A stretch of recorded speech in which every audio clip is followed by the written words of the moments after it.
Ramagundam MLA కొడుకు కాన్వాయ్తో పెళ్లి ఎస్ఐతో ground cricket ఆడుతారా అని మైసమ్మ గుడుల కూల్చివేతతో ఎమ్మెల్యేకు సంబంధం లేకపోతే తడిబట్టలతో పోచమ్మ గుడికి రావాలని బీజేపీ రామగుండం ఇన్ఛార్జ్ కందుల సంధ్యారాణి డిమాండ్ చేశారు. గోదావరికని ప్రెస్ క్లబ్ లో శనివారం ఏర్పాటు చేసిన మీడియా సమావేశంలో బీజేపీ రామగుండం నియోజకవర్గ ఇన్ఛార్జ్ కందుల సంధ్యారాణి, బీజేపీ నాయకులు కొండపర్తి సంజీవులు మాట్లాడుతూ ఎమ్మెల్యే మక్కన్ సింగ్ అధికారుల తీరుపై ఆగ్రహం వ్యక్తం చేశారు. పోలీసులు కూడా ఎమ్మెల్యేకు గులాంగిరి చేస్తూ పోలీస్ యూనిఫామ్ పరువు తీసే విధంగా ప్రవర్తిస్తున్నారని తీవ్రంగా విమర్శించారు. ఎమ్మెల్యే కొడుకులతో కలిసి పోలీస్ కాన్వాయ్తో గ్రౌండ్ కు వెళ్లి ఎస్ఐ క్రికెట్ ఆడతారా అని సంధ్యారాణి ప్రశ్నించారు. హిందూ దేవాలయాలను తమ పార్టీ ప్రయోజనాలకు వాడుకుంటూ గుడి నిర్మాణాలను ఏటీఎంలా మార్చుకున్నారని ఆమె ఆరోపించారు. ఎన్నికల అఫిడవిట్ లో ₹1 కోటి పైగా అప్పు, 4 కోట్ల ఆస్తులు ఉన్నాయని ఎమ్మెల్యే స్వయంగా పేర్కొన్నా ఇప్పుడు గుడి నిర్మాణానికి ₹25 కోట్ల ఎలా వచ్చాయని ప్రశ్నించారు.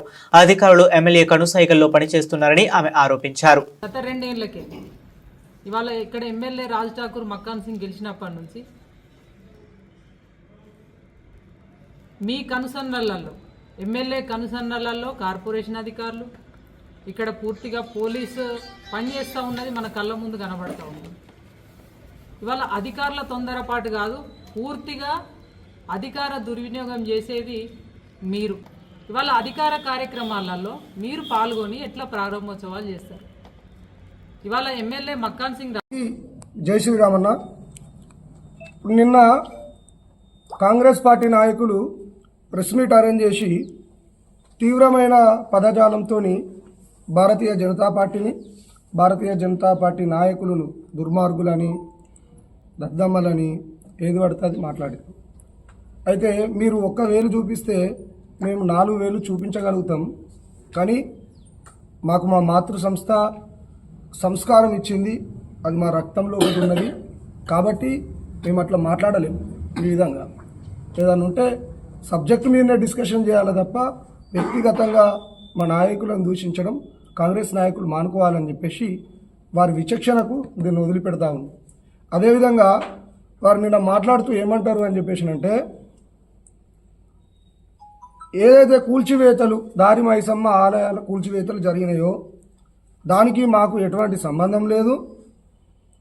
తొందరపాటు చర్యలు అత్యుత్సాహంతో మున్సిపల్ కార్పొరేషన్ వాళ్ళు దీన్ని కూల్చేసిర్రు, ఎవరు కూల్చేసిర్రు వాళ్ళ మీద చర్యలు ఉంటాయి అని చెప్పి చెప్తా ఉన్నారు. అయితే నేను ఒకటే ప్రశ్న మీకు వేస్తూ ఉన్నా, ఏంటిది అని అంటే, ఒకవేళ మీకు ఎవరు కూల్చిర్రో తెలియాలంటే 12 గంటల నుంచి 4 గంటల వరకు పూర్తిగా 46 గుళ్లను బుల్డోజ్ చేస్తూ 4 జేసీబీలను పెట్టుకొని జేసీబీలకు ఎస్కాట్లు ఇచ్చుకొని, అంటే మీ ప్రమేయం లేకుండా మున్సిపల్ అధికారులు, పోలీసు అధికారులు సమన్వయంగా ముందుకు పోతారని చెప్పేసి అంటే సమాజం గుడ్డిది కాదు, నమ్మదు. ఇప్పుడు ఈ రామగుండం కమిషనరేట్ పరిధిలో 100 సీసీ కెమెరాలు ఉన్నాయి. ఇటు ట్రాఫిక్ పోలీస్ స్టేషన్ పరిధిలో ఉన్నాయి, ఇటు 1 టౌన్ పోలీస్ స్టేషన్ పరిధిలో ఉన్నాయి. సీసీ కెమెరా ఫుటేజ్ ఏదైతే ఉంటుందో డివిఆర్, డిజిటల్ వీడియో రికార్డరు 90 రోజులు ఆయా పోలీస్ స్టేషన్ల పరిధిలో నిక్షిప్తమై ఉంటాయి.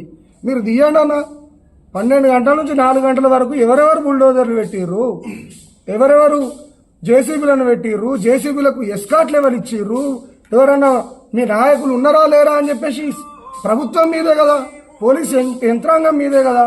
చలో తీయరి, సీసీటీవీ ఫుటేజ్లు బయటపడతాయి కదా. దానికి ఇంతగానం మనం అంటే దీర్ఘకాలికంగా చర్చ ఎందుకు? కాబట్టి మేము ఒకటే విషయం చెప్తా ఉన్నాం, ఈరోజు తప్పించుకునే ప్రయత్నం, ఏదో అధికారుల మీద నెపం వేసి